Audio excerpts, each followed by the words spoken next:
স্বামী বিবেকানন্দের জন্মদিনকে সামনে রেখে ভাতার ব্লক যুব তৃণমূল কংগ্রেসের স্বেচ্ছায় রক্তদান শিবির। রক্তদান শিবিরটি অনুষ্ঠিত হয় ভাতার বাজার মহাপ্রভুতলায়। এই রক্তদান শিবিরে উপস্থিত ছিলেন রাজ্যের যুব তৃণমূল কংগ্রেসের সাধারণ সম্পাদক শান্তনু কোনার, ভাতার বিধানসভার বিধায়ক মানগোবিন্দ অধিকারী, জেলার যুব তৃণমূল কংগ্রেসের নেতা জুলফিকার আলী, ভাতার ব্লক যুব তৃণমূল কংগ্রেসের সভাপতি অমিত হুই, ভাতার ব্লক তৃণমূল কংগ্রেসের সভাপতি বাসুদেব যশ সহ ব্লক তৃণমূল কংগ্রেসের সমস্ত নেতৃত্ব।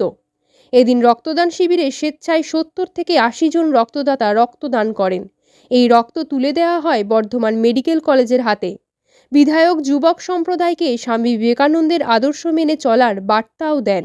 বিবেকানন্দের 163তম জন্মদিন উপলক্ষে যুব উৎসব, সেই যুবকদের আজ আমাদের তৃণমূল কংগ্রেসের তরফ থেকে যুব ব্যানারে আজ আমাদের রক্তদান শিবির। এখানে প্রায় 70 জন মতো রক্ত দিয়েছে, এখন পর্যন্ত চলছে। বিবেকানন্দ আদর্শ অনুপ্রাণিত সব মানুষ যদি চলতে পারে তাহলে ভারতবর্ষ অনেক বেশি উন্নত হয়ে যাবে, কিন্তু আজকের যুব সমাজ সেদিকে নেই, তার জন্য খুবই কষ্ট হয়। নমস্কার।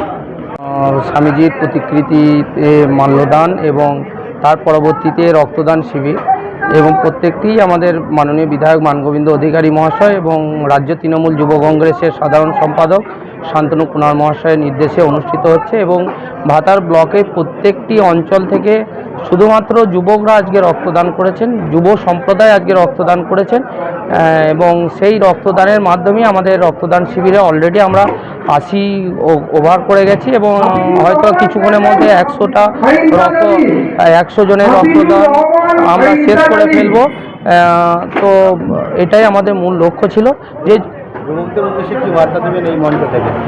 যুবকদের উদ্দেশ্যে যেটা স্বামীজি তো আমাদের দেশের যুবকদের কাছে আইকন, চিরন্তন আইকন, এবং ওনার জীবন আদর্শটাই হচ্ছে যুবকদের কাছে জীবন গঠনের মূল বার্তা।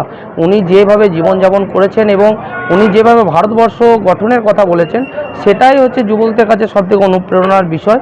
এবং আগামী দিনে যাতে ভাতারের যুবকরা যাতে অনুপ্রাণিত হতে পারে, তারা যাতে মাঠমুখী হয়, তারা যাতে সমাজ গঠনে নিজেদের ভূমিকা গ্রহণ করতে পারে, তারা যাতে সামাজিক এবং বিভিন্ন কার্যকলাপে যেটা মানুষের প্রয়োজনে লাগে সেসব কার্যকলাপ যাতে আরও সুচারুভাবে করতে পারে, তার জন্য আমাদের বিধায়ক মহাশয় আমাদেরকে অনুপ্রাণিত করে, এবং আগামী দিনেও যুবকদের নিয়ে আমরা কর্মশালা তৈরি করব যাতে তারা এই বিষয় নিয়ে আরও আগ্রহী হয়।